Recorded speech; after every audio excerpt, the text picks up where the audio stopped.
Teenage Mutant Ninja Turtles Shredder's Revenge is a nearly perfect arcade-style throwback game. I have known about the Teenage Mutant Ninja Turtles franchise for pretty much my whole life. I am somewhat ashamed to say I've never been a huge fan of them. Up until now recently, I have to be honest, just how much fun the Teenage Mutant Ninja Turtles Shredder's Revenge game is, it's actually got me interested in the Teenage Mutant Ninja Turtles franchise. And I've actually watched the very first Teenage Mutant Ninja Turtles live-action movie, which I very much enjoyed, to be honest. And it makes me want to go back and watch the original Teenage Mutant Ninja TV show. Now, I'm not going to, get into all, the lore of Teenage Mutant Ninja Turtles. This is just a game review, and I'm just a gamer, and I'm just a nerd who likes to talk about games and nerd stuff. So, without further ado, I'm just going to say this right off the bat. This game is absolutely a must-buy. This, along with Xenoblade Chronicles 3, are my 2 Game of the Year contenders. That said, I still haven't played Elden Ring, which, of course, is inevitable. That game's probably going to get Game of the Year at the Game Awards, but I digress. It is what it is. But Teenage Mutant Ninja Turtles is pretty much, as far as I could say, pretty much exactly what I would want it to be. It's just the right mix of having that old arcade-style gameplay with, the modern graphics and, just quality of life bells and whistles that we would expect on modern consoles. Now, this game is available for the Nintendo Switch as well as the PlayStation and Xbox. I had this game on the Nintendo Switch, so, while some of the bells and whistles and some of the visual effects might look ever so slightly better on PlayStation and Xbox, because I'm a Nintendo guy and because I like being able to play my games both on the big screen and on the go, that of course made this version win out for me in terms of the one I got. However, regardless of which version you choose to get, you are in for a shell of a good time. See what I did there? Right off the bat, I just have to say the gameplay for this game is fantastic. The controls are absolutely tight and perfect, and just everything feels good. Everything has a nice weight to it. It has a nice feel when you hit an enemy. Even though the turtles are fast and agile, there's just that oomph whenever you hit an enemy. As you can see, for this video, I am playing as Donatello, because he is probably my favorite Ninja Turtle. That, and he can use his cane, his staff, as a freaking poker stick. How awesome is that? And also, how stereotypically 1990s is that?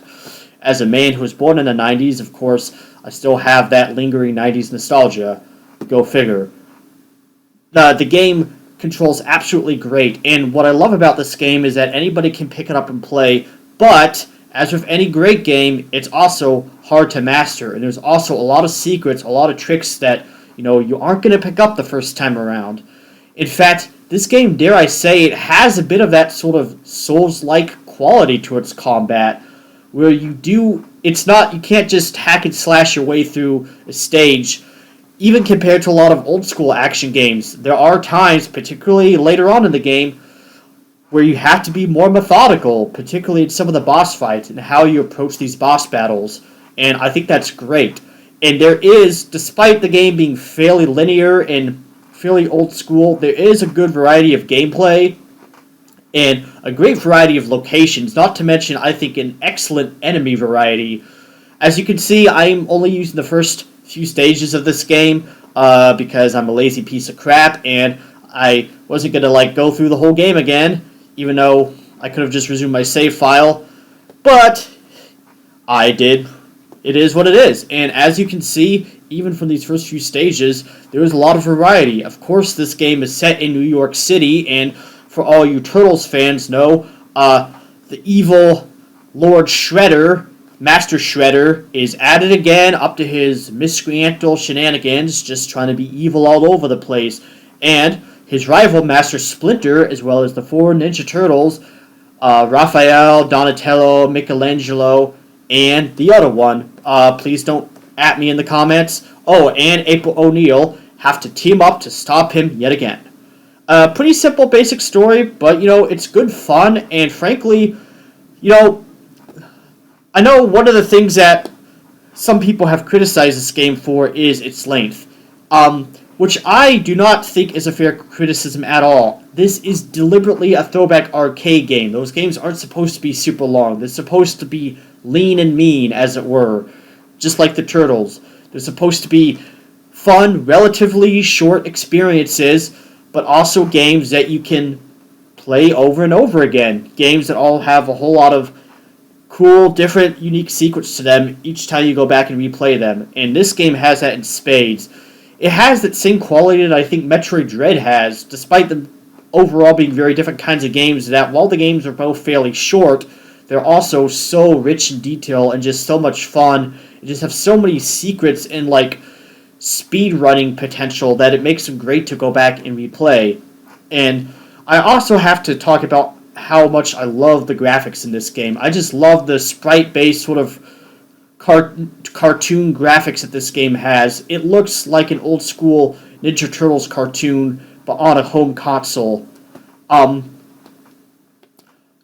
honestly really do miss these kind of sprite-based graphics, and I would love to see more of them return in a mainstream game. Like, even when I played Metroid Dread, which I absolutely love, it's a fantastic game, and I also think the game looks great, but there is a part of me that does kind of miss those old sprite-based graphics from previous 2D Metroid games and previous 2D action games in general. And I love how Teenage Mutant Ninja Turtles has this sprite-based graphics in it. The soundtrack is equally it just pops. It's got sort of that cheesy late 80s, early 90s sort of rap songs. I mean, dude, Shredder has a freaking rap in his boss fight. You don't get cooler than freaking Shredder having a rap in his boss fight. And I just think they did a great job with the soundtrack in this game. The game has some really great unlockables, and gosh, I just don't know how to not spoil it, but there are some unlockable characters after beating the game once that are really fun to go back and play as. The game has multiple modes. You can play single player, multiplayer. I believe there's local multiplayer. There is online multiplayer, which I've only dabbled in just because, for the challenge and for the pure gaming experience, I wanted to play it myself the first time. To be quite honest, Teenage Mutant Ninja Turtles Shredder's Revenge is pretty much, I really don't have any major flaws with this game for what it is. It's a fairly simple premise and a fairly simple gameplay and game design, but there is a lot of depth to this game, and I think the game just has tons of replayability, and I honestly couldn't recommend this game enough. Like, not every game needs to be Elden Ring or Xenoblade Chronicles 3. Like, not every game needs to be like a sprawling, 200-plus hour game. Not saying there's anything wrong with those kinds of games. I love those kinds of games.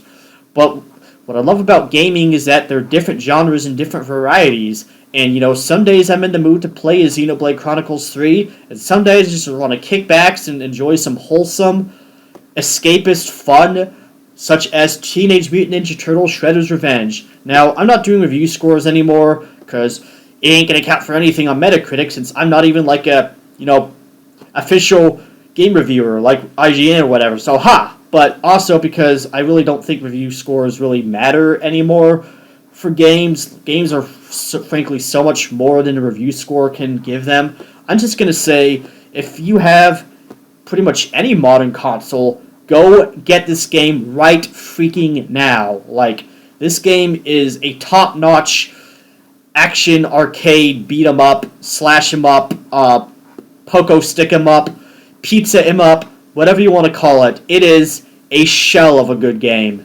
And I give it a COWABUNGA out of 10. With that, this video is finished. Thank you so much for watching. If you played this game, let me know, what do you think of this game? Is it as good as I'm saying it is, or is it overrated? Of course it's not freaking overrated, but I do want to hear your opinions below. Thanks for watching. So long.